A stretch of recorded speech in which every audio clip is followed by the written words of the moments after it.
So continuing with the general theme of how to grow from your city to your state and even to a little bit bigger is the Nebraska legislature, Laura Ebke. Everybody give it up for her.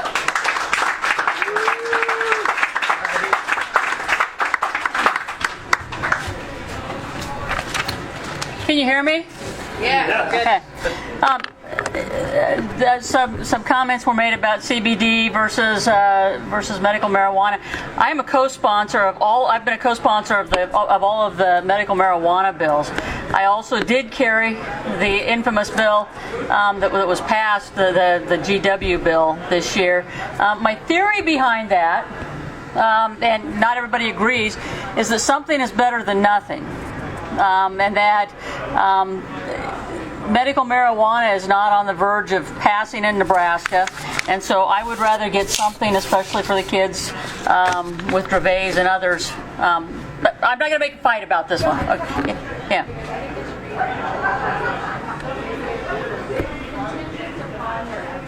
Contingent upon the FDA approval, yeah. Right, yeah.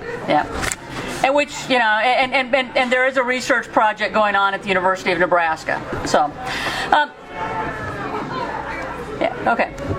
Right. Yeah, you know, and it's going on at the university. That was authorized 2 or 3 years ago. So anyhow, I want to thank everybody for inviting me here tonight. I want to tell you first a little bit about how I became a big L libertarian. I am what you would call a legacy Republican. I grew up in a family of Goldwater activists. I was a baby in the '64 election, so you can do the math, but I just turned 55. My dad was a college student at the time and apparently got turned on to Ayn Rand about that time because my sister's middle name is Ayn. My younger brother's name, which we've always called him by, is Barry. So without going into a lot of details, between my grandfather, my dad, and my mother, there was about a 40-year streak in our hometown where one of them was the chair of the county Republican Party. And the others served at different times as mayor, both my dad and my grandfather, on the school board, my mother, the city council, actually my other grandfather. And this wasn't in a village of 100, but rather a Class 1 city in Nebraska of 5,000. So I grew up in and around political things, specifically within the Republican Party. We lived about 4 blocks from my elementary school. My dad's law office was about 3 blocks beyond that, so he'd come home at lunchtime, and he'd time his walks home from lunch as he'd be passing by the school when it was nice, and we'd be talking about, and he'd meet me as I was walking out the door, back in the days when you'd still get to go home for lunch, and we'd talk about all things political. In 1980, I cast my first vote for Ronald Reagan, who certainly, while he wasn't without flaw, had a much deeper understanding of what I will call the ideas of liberty than any president since. In college, I started down an academic path of politics rather than an activist path. I got my bachelor's degree, my master's degree, and eventually my PhD in political science. And although in my youth I'd harbored these, these fantasies, I guess, of running for political office, I had the opportunity to teach while I was in graduate school and really enjoyed that. So I really set the whole activism thing aside for a while. Long story short, in 2008, like many of you, I got involved in the Ron Paul campaign. My small L libertarian roots were coming back to life, and frankly, the budding libertarian movement in Nebraska needed help, especially as it existed within the Republican Party. So I served as one of the core group leaders that stirred things up a little bit at the Nebraska GOP convention in 2008, and we managed to elect a couple of Ron Paul delegates to the national convention. The Republican Liberty Caucus of Nebraska was formed, and we set about to try and change the Republican Party from within. In 2012, we tried again, and we had about the same level of success. The Republican Party establishment was waiting for us at the state convention, and while we had grown, we hadn't grown enough to really make a difference. So in the spring of 2013, my dad called me up, and you got to understand, my district is made up of 4 counties in southeastern Nebraska, just south of Lincoln. There's 4 counties plus a little bit of Lancaster County, which is where Lincoln is. But it's a rural district, and I grew up in that district. My dad calls me up, and he reminds me that our current state senator would be term limited in 2014. And he says, "Hey, why don't you think about running?" And I kind of laughed it off for a little while. But obviously, a few months later, I decided to make a go of it. Now, the things you need to understand about the Nebraska legislature. First of all, we only have one house. Just one, okay? It's made up of 49 members called senators. We have term limits, 2 4-year terms, and then you have to sit out for at least 4 years. We are officially nonpartisan. In other words, on the ballot, there is no indication of party affiliation, which is not to say that the parties don't know or don't get involved, because they do if the 2 finalists are from opposing parties. But you also see a fair number of Republican versus Republican or Democrat versus Democrat races. So I won in a race where about 12,000 votes were cast. We represent about 33,000 in our districts. And I won by 167 votes. It was close. I lost the county that I live in. My opponent lives there too. I lost it 60-40. That's the biggest county in the district population-wise. But the good news is I won the 2 southern counties. The second biggest county, which is the one that I grew up in, and the smallest county by about 70-30.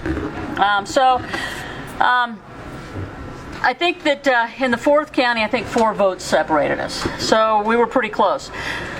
So we were within about 40 votes of triggering an automatic recount. And for about an hour on election night in 2014, 2 votes separated us.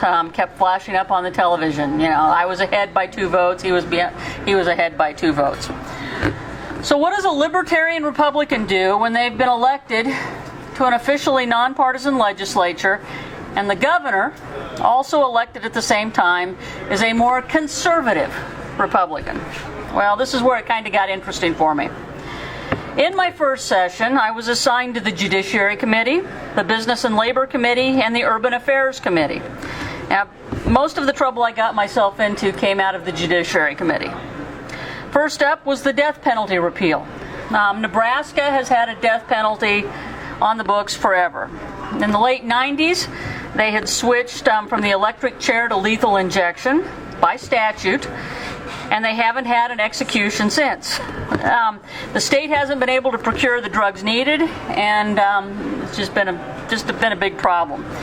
Now, when I was running, I really didn't think that the legislature was ever going to actually be faced with the death penalty. I just hadn't thought about it. I thought, well, they haven't put anybody to death for a long time, and why would they bring that up? I mean, I didn't think it was going to be an issue. There'd been no real effort to make the death penalty happen in almost 20 years. When I was asked one time on a questionnaire from the Nebraska Catholic Conference what my views on the death penalty were, I said that I thought that it was a bad policy for the state to kill people who were already incarcerated and no longer a danger to society. That was it. That's all I said about it ahead of time. Nobody else asked. I went knocking on doors, thousands of doors, and nobody asked me once what I thought about the death penalty. And then the repeal of the death penalty was introduced, and it came to the Judiciary Committee. Now, the senator who introduced it really didn't think it was going to go anywhere, because he's been around for 40 years. He sat out for 4 years right after term limits were introduced, and then he came back. So he really didn't think it was going to go anywhere. But there was a group of us, more conservative types, or people who were viewed as more conservative, if you will, who joined forces with the more progressive types. And we ended up not only moving the bill out of committee, but also enacting it into law, essentially getting rid of the death penalty. And then we overrode the governor's veto of our repeal. Thanks. And that, I guess, was the beginning of my move to the Libertarian Party. The governor, whose father founded TD Ameritrade, and who is himself a co-owner of the Chicago Cubs, decided to toss some money into a referendum on the death penalty. They collected signatures and put repealing the repeal on the ballot in 2016. And the mass of voters being what they are, they reinstated the death penalty by about a 65 to 35 margin. So we went back to where we were when I entered the legislature in 2015. And we haven't put anybody to death. Okay, so I also got into some trouble with the governor when I voted in 2015 to allow driver's licenses for those who had the DACA status. Now, at the time, I think Nebraska may have been one of only one or two states that still hadn't, that was still denying driver's licenses to those kids who had DACA status. And in 2016, and we overrode a veto on that one too. And in 2016, we allowed the same DACA kids to be eligible for occupational licensure in the state, something that we were denying them. And I co-sponsored a bill for medical marijuana and a bill to get rid of civil forfeiture, the latter of which was quietly opposed by some in the administration, but ultimately passed and signed into law. And in the spring of 2016, the Libertarian Party of Nebraska, from whom I bring you greetings, invited me to come and speak to their state convention. Now, I'd run into a lot of these folks during the two Paul campaigns, and we ran in a lot of the same political circles, so I figured, hey, why not? At least somebody likes me. I wasn't feeling very well liked by the Republican Party at the time. And I spoke, and there was no pressure, but Ben Backus, who is now, by the way, a city councilman in Gering, just sort of quietly said to me as we were standing in line for lunch, you know, if you ever feel unwelcome in the GOP, we'd be happy to have you. Okay, you know, I wasn't really thinking about it at that time, but I said okay. Now, recognize as you will, that this was also about the same time that the Johnson campaign seemed to be wrapping up the LP nomination. And while I fully recognize the weaknesses of the Johnson campaign and the human failings of the candidate, I'd also run into Governor Johnson a number of times during my Republican Liberty Caucus days. He'd even come to Nebraska and spoken at a fundraiser for us in 2011 before he switched parties. And I really like the guy. No matter what else, he's a really likable guy. Okay? This is also at the same time that the Trump train seemed to be unstoppable in the GOP. And there was absolutely nothing philosophically that I could find to like about the idea of him being my party's nominee. So I went to the Nebraska GOP convention in early May, and I played nice. I stood and I clapped at the right times, and then our governor got up. In a convention where, to my way of thinking, a convention is supposed to be especially in an election year, a convention is supposed to be one of those places that brings people together after a hard-fought nomination process. People are supposed to come together and, you know, hey, let's go out and win one for the team, right? Well, the governor got up and he called out assorted state senators, myself included, by name. He said that we weren't adequately platform Republicans. Okay? Now, this is a message for us as libertarians now. Let's be careful about how hard we're going to get about requiring somebody agree with every single element of the platform. Because if you do that, people will walk away. People will say, you know what, if I'm not welcome there because I don't agree with, section 2.1.2 of the platform, then what's the point of staying? Okay? People are going to differ. Okay? So anyhow, the Republican Party, from my standpoint, was no longer a big tent party where those with libertarian leanings were part of the family. And so it was just a matter of time till I made the formal switch. I wanted to send letters to my supporters first to let them know what I was doing, the people who had not only campaigned for me but sent me money and things like that during the last campaign. And I really wanted to try to control the messaging to my constituents as much as possible. So while the Libertarian Party was having its national convention last year, I stuck letters in the mail, made the party registration switch online, which we can do in Nebraska, and then messaged the LP guys while they were down on the floor of the convention. And I said, okay, I'm in, I just switched parties.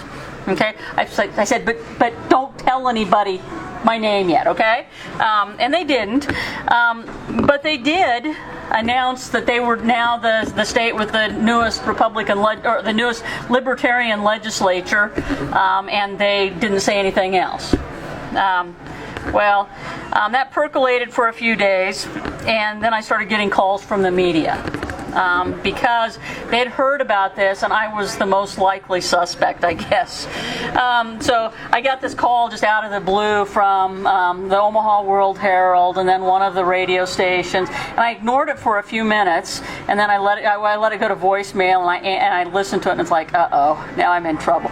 And so I called the first guy back, and I said, yeah, and he says, Senator, he says, we hear that there's somebody making a switch to the Libertarian Party. Do you know anything about that? I said, yeah.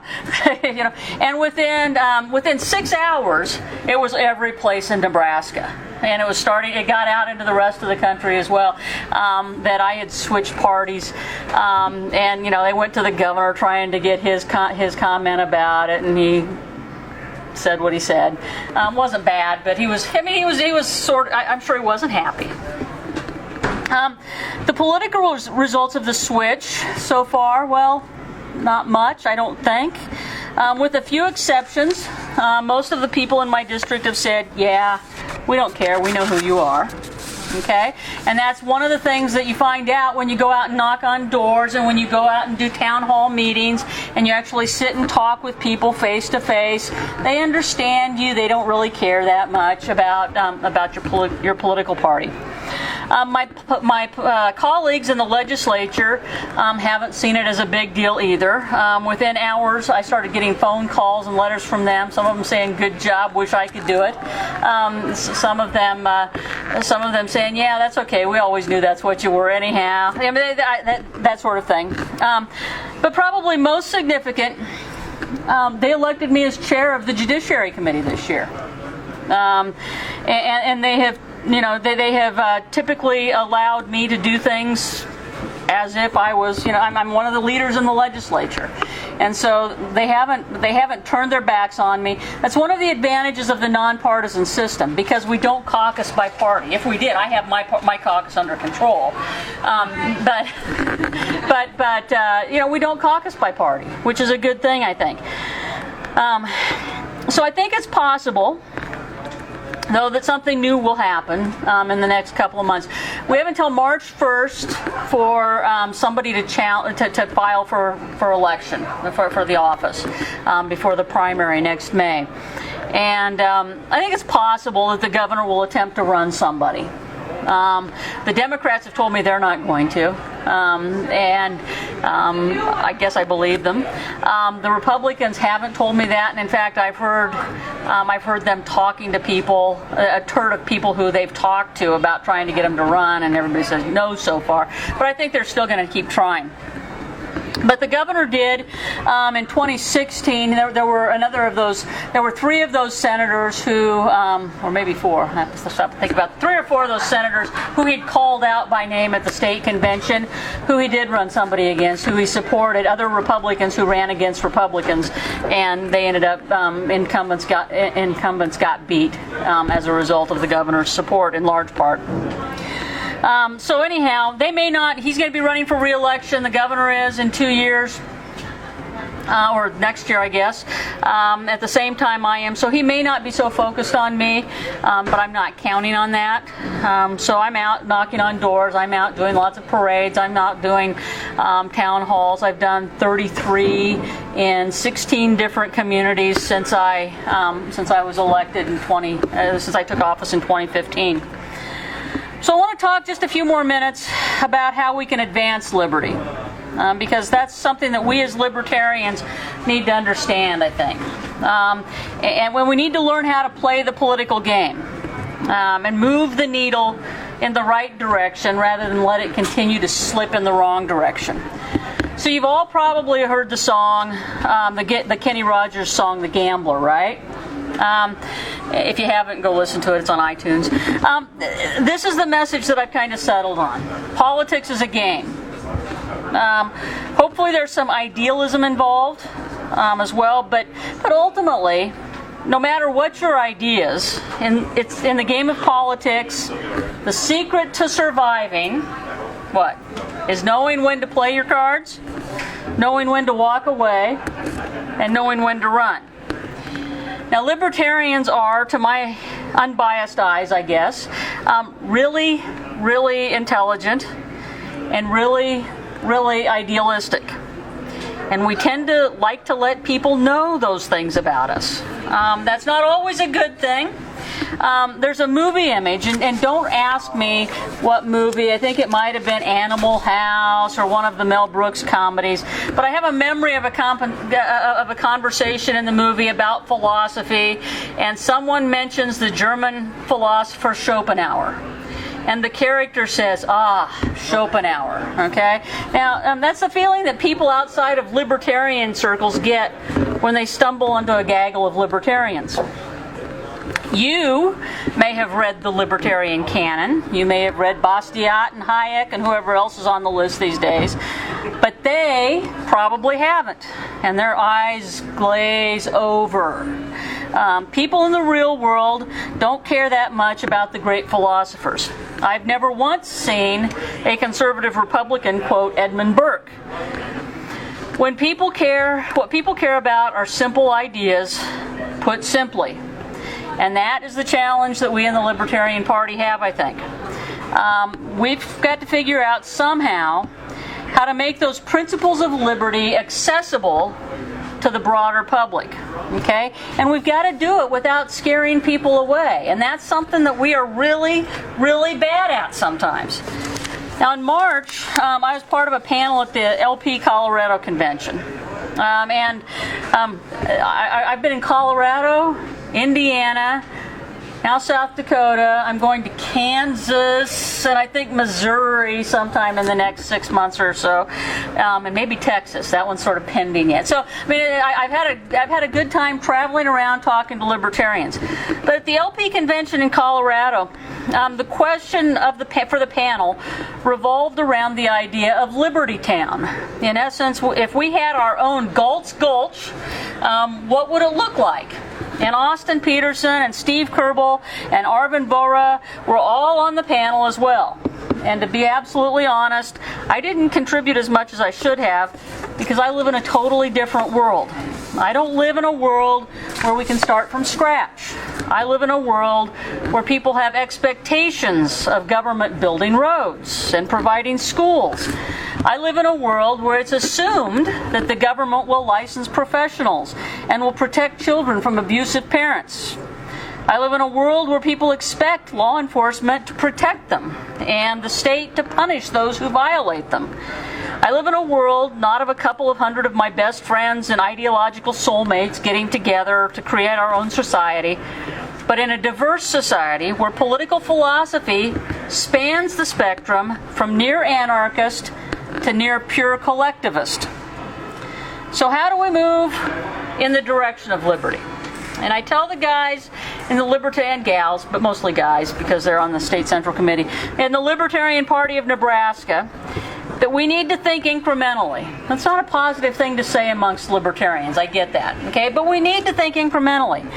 That we have to do for libertarian ideas what progressives and statists of all versions have done for their version of the world, arguably since the beginning. We are on a number line that stretches into infinity in both directions, okay? Think of pure liberty at one end of the line and pure statism at the other end of the line, and you can pick where we're starting from today. I don't care, right here, okay? Closer to statism, a lot closer to statism than pure liberty. Okay? It doesn't really matter where you say you're starting from. What matters is the direction that you're pointed. Are you pointed towards more liberty? Are you pointed towards more statism? Don't expect it to happen overnight. Don't expect a libertarian savior, whether Gary Johnson or Austin Peterson or Ron Paul or whoever your favorite libertarian hero is. Now, I always used to tell the Ron Paul supporting friends that I have that even if Ron Paul had somehow gotten elected, and even if he had been reelected, at the end of 8 years, we still wouldn't have been close to reaching libertarian nirvana. But we might have moved a few steps in the right direction, and that's what we should be trying to do. Now again, the number line. Your starting point today is 0, wherever that is. Okay, whether it's towards more statism or more libertarianism. Every political decision we make should revolve around this. Will it move the liberty movement in the right direction so that we can say we moved a step toward liberty, or will it move the liberty movement backwards? Sometimes we'll guess wrong. I promise we will guess wrong sometimes. But I would argue that our goal in every decision, every public comment, every legislation supported or opposed, every candidate we run should be at the very least, do no harm to liberty. And optimally, we should be working towards moving by even the smallest of margins in the right direction. I'll be happy to take some questions here in a few minutes, but I have just a couple more things I want to say, and I know you're getting bored probably. But I want to give you a few examples from the Nebraska legislature. During this last session, there was a week when we had 3 big bills that had to do with economics. The first bill was a tax reform bill. It would have provided for some marginal property tax relief. Our property taxes are crazy. I don't know what it's like here, but our property taxes are crazy. And would have reduced, beginning in a couple of years, the income tax rates for all taxpayers.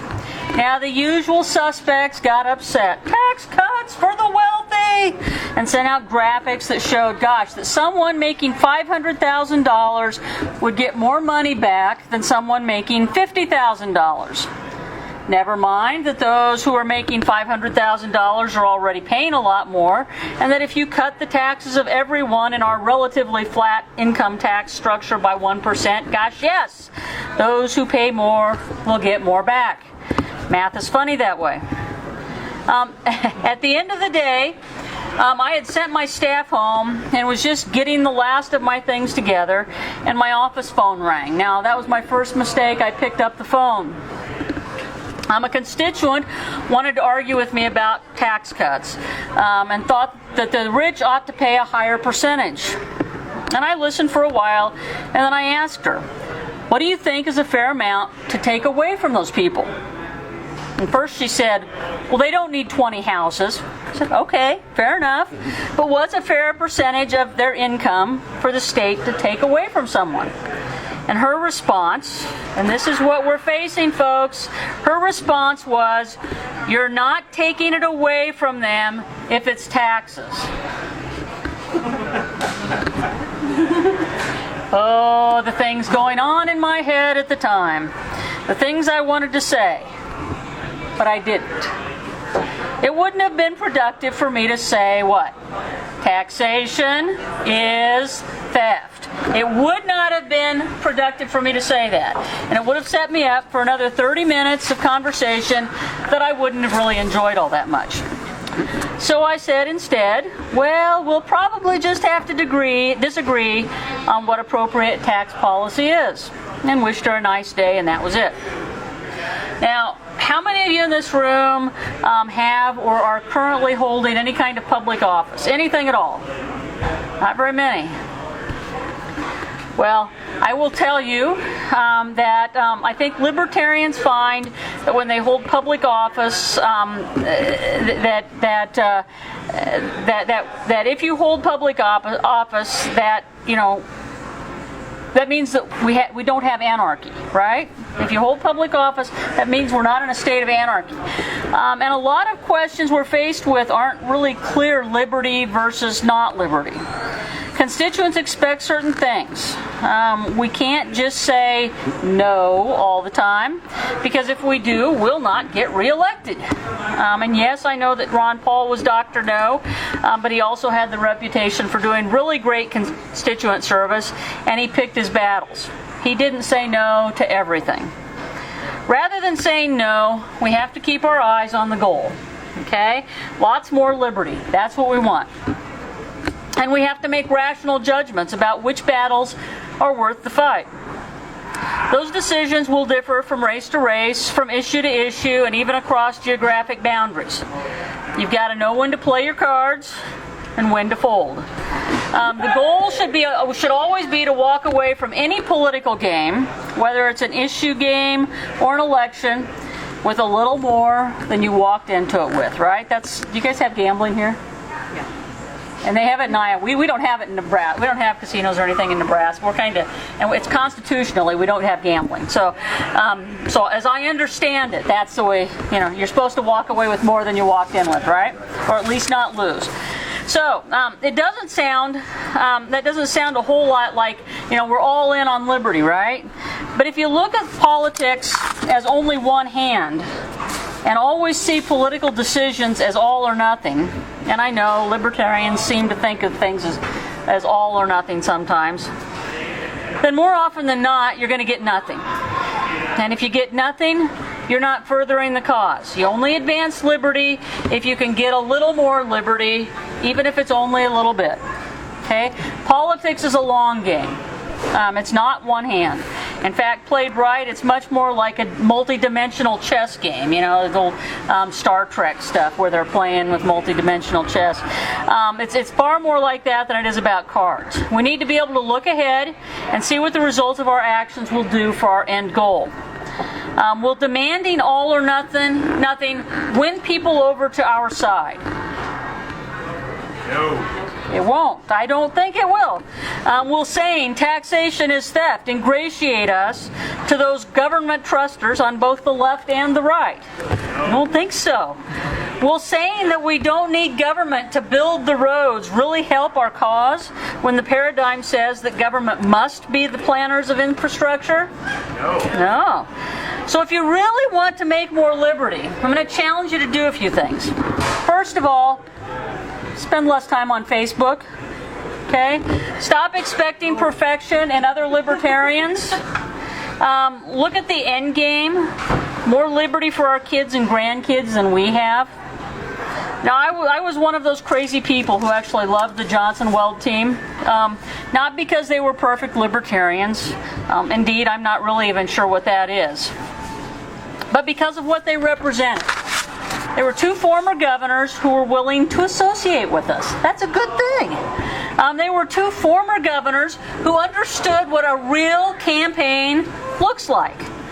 They were two former governors who had real governing experience that could lend credibility to our cause. And you guys had 5% plus here, and that's a big deal.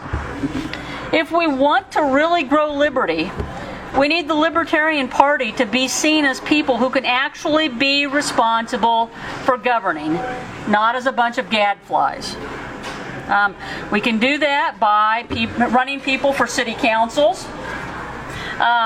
We can run people for school boards. We can run people for county boards. And we can run people for state legislative assemblies. And then, when they've developed a reputation for principled leadership, you run them for the next level up. Okay? And to get people elected to those positions, we've got to do what the old parties do, which is kind of scary, and it seems like not the right thing, but it is. We need to recruit credible candidates who are libertarians. We need to raise money for them. We need to knock on doors with them.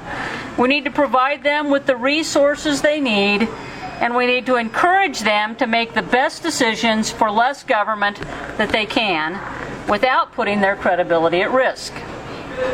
Then rinse and repeat over and over and over again for as long as it takes. I believe that the two parties, the old parties, that their foundations are cracking. Watch it every day. Their foundations are falling apart.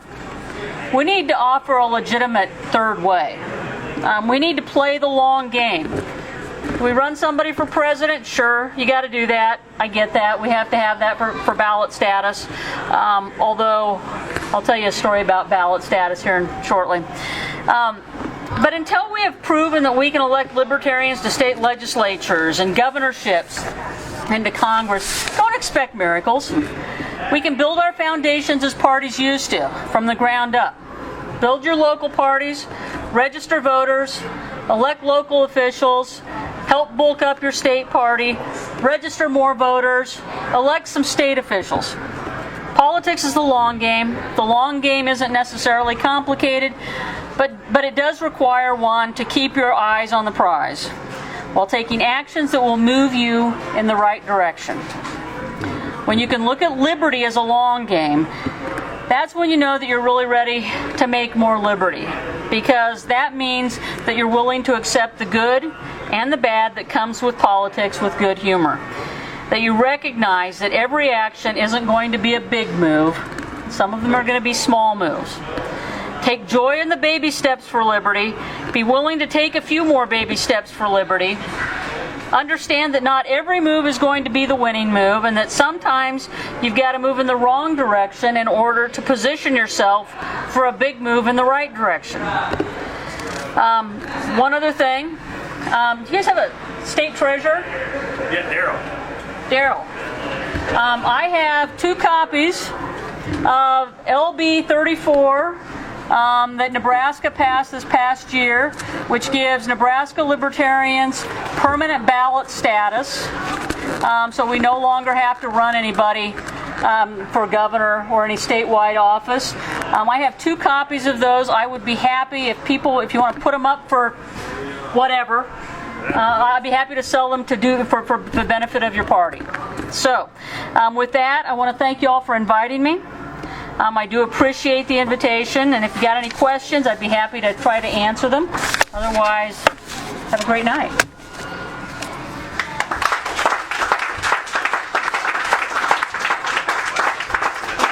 Questions? I don't know. Got a question? Okay. Do you have a plan for other Republican unicameral legislators, or even Ernie Chambers and the Democratic legislators? Yeah. Those lines, what advice do you give for recruiting these people on the street, friends and neighbors? Yeah. Part of the problem with recruiting, okay, there are a couple of people who would be great recruits in the Nebraska legislature who are like this close. I'm not sure that they'd be welcome in the larger Libertarian Party because they're not perfect, okay? And so there's a fine line there. Part of it is getting people to start recognizing that, we're not all going to be perfect Libertarians. That we may only agree on 80% of the issues and not 102%, So that's part of it. Part of it is, and I was having this conversation with the Nebraska guys a little earlier on Facebook. I was on Facebook, sorry. We were messaging back and forth, and somebody was suggesting that we need to go out and we need to convince people. When I became a Libertarian in May of 2016, Nebraska had almost 7,000 registered Libertarians. Today we have over 12,000, almost 12,500, and so in about a year, in just a little over a year's time, we and the nonpartisans are the big growers, okay? We are the only parties that are actually, and the nonpartisans or the independents, they're not actually a party, but they're growing too. So people are running away from the Republicans and the Democrats. Democrats have actually shown a net loss in terms of new registration. I mean, they're losing voters. The Republicans in Nebraska, they are still getting they are still getting a share of a fairly decent share of the new registration, but a lower percentage than what their total percentage is. So they're losing numbers as well. So what we really need to do in Nebraska, and I don't know how you guys structure your voter registration, but in Nebraska, what I'm encouraging them to do is to focus through Facebook ads and things like that. 17 and 18-year-olds who are getting ready to register, and then because those kids don't know who they want to be. They want to. One of the messages that we've got that we're kind of testing out there with nonpartisans is. Put a name to your independence, and so join a family of independents, something like that. I think that there's something to be said for that. It may not be quite the time. We have to grow a little bit more before we can actively pull people from both the Republican and the Democrat parties in, although there's a few out there that'll still keep moving, and we've got those 3 guys in New Hampshire now, so we're moving. Did I answer your question? Sort of? Okay. Yeah. How's your bill for your platform bill for next year? I know it's the licensing reform. Occupational licensing reform. That's an interesting one. Occupational licensing. and I've managed to get 2 different groups involved with this that are diametrically opposed on most things. The ACLU of Nebraska likes it because of recidivism and the opportunity to give people who are coming out of prisons the opportunity to work, which a lot of our occupational licensing doesn't do. Okay, and then the Platt Institute, which is the governor's former think tank, but it's a free market think tank that's based in Omaha, and they like it just from a free market standpoint. So it's interesting that we've got these 2 groups working together. The bill itself was actually written by one of the guys from the Independence Institute, or no, Institute for Justice, not the Independent, the Institute for Justice, which is in Minnesota, I believe.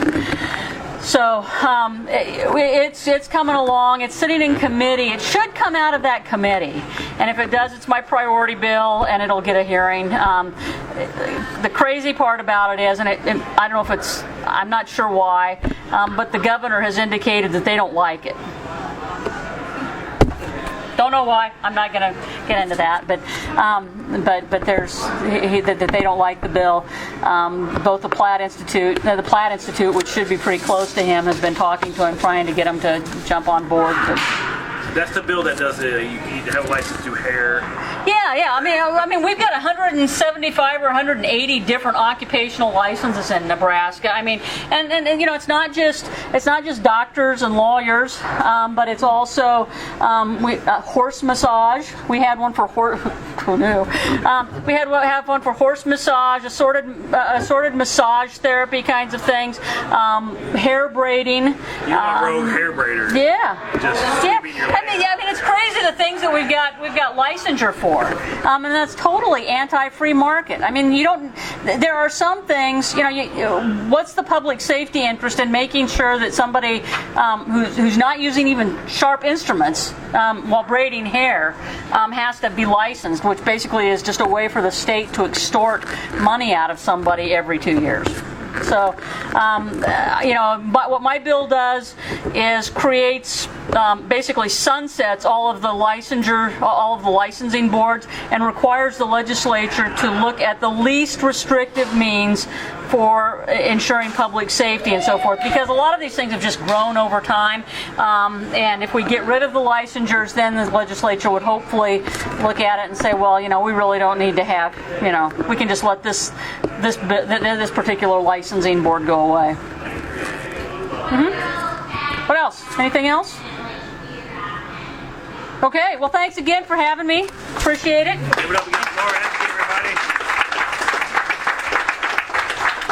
That was the reason I chose her as the keynote speaker, because she is absolutely fantastic and a true Midwest libertarian.